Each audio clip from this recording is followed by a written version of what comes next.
ආයිබෝවන් අද අපි සිව්දෙසින් යන්නේ රුසියාව දෙසට. රුසියානුවන් ඇමරිකාව ඇතුළු බටහිර ලෝකය මවිත කරමින් තවත් විශිෂ්ට යුදෝපකරණයක් හඳුන්වා දෙනවා. මේක සාමාන්‍ය යුදෝපකරණයක් නෙමෙයි. න්‍යෂ්ටික බලයෙන් ක්‍රියාත්මක වන සබ්මැරින් එකක්. මේ නමින් කබරෝස්ක්.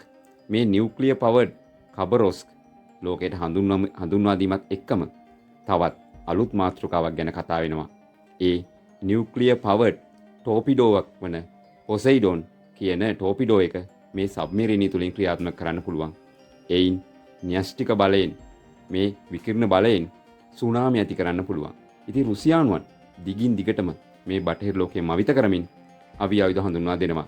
අද කතාව කබරෝස් ගැන. අහලා බලන්න කතාව. 2018 දී රුසියානු ජනපති ව්ලාඩිමිර් පූටින් තමන්ගේ කතාවකදී මේ රුසියානුවන් නිපදවීම බලාපොරොත්තු වන විශිෂ්ට යුදෝපකරණ ගැන කියනවා. මේ යුදෝපකරණ වලින් එකක් තමයි මේ පොසෙයිඩෝන් කියන නියුක්ලියර් පවර්ඩ් ටෝපිඩෝව. ඒ වගේම එදා ඔහු යම් අවි ආයුධ ගැන ලෝකෙට හෙළිදරව් කරනවා.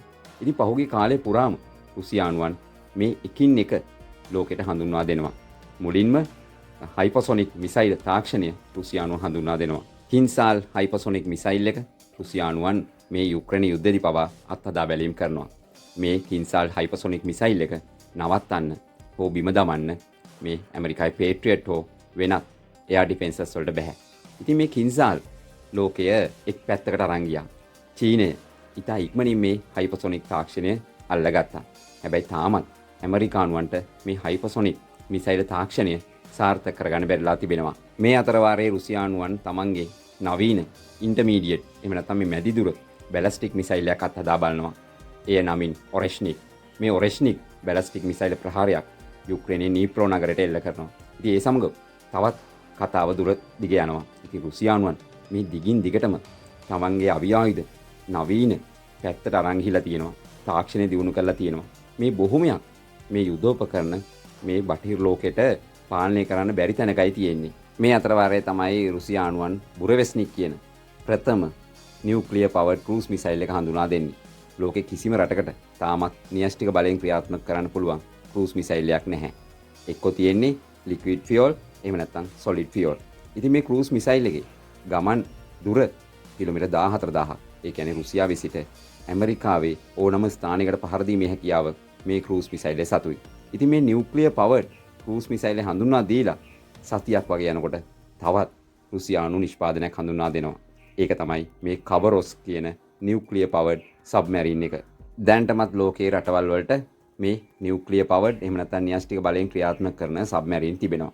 රුසියානුවන්ට ඇමරිකානුවන්ට මේ සබ්මැරින් ඕන තරම් තිබෙනවා.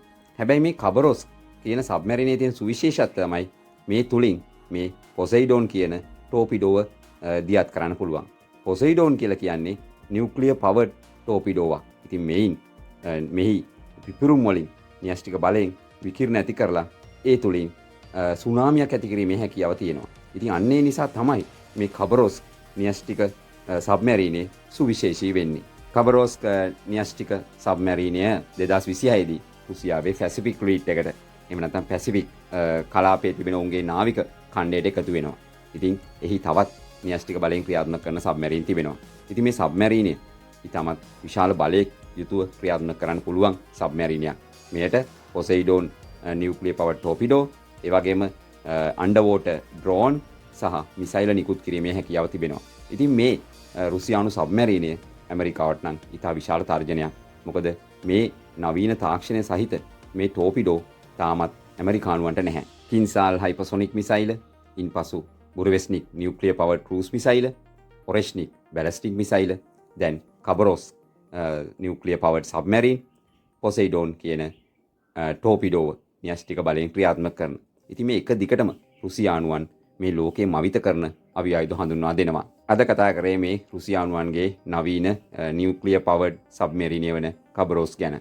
ඉතින් අපි ඊළඟ දිනේ අපි පොසෙයිඩෝන් මේ ටෝපිඩෝ ගැන කතා කරමු. ඉතින් මේ ලෝකයේම පුදුම කරවන මේ සුනාමි ඇති කරන්න පුළුවන්, පිපුරුමක් කරන්න පුළුවන් මේ ටෝපිඩෝ කුමක්ද?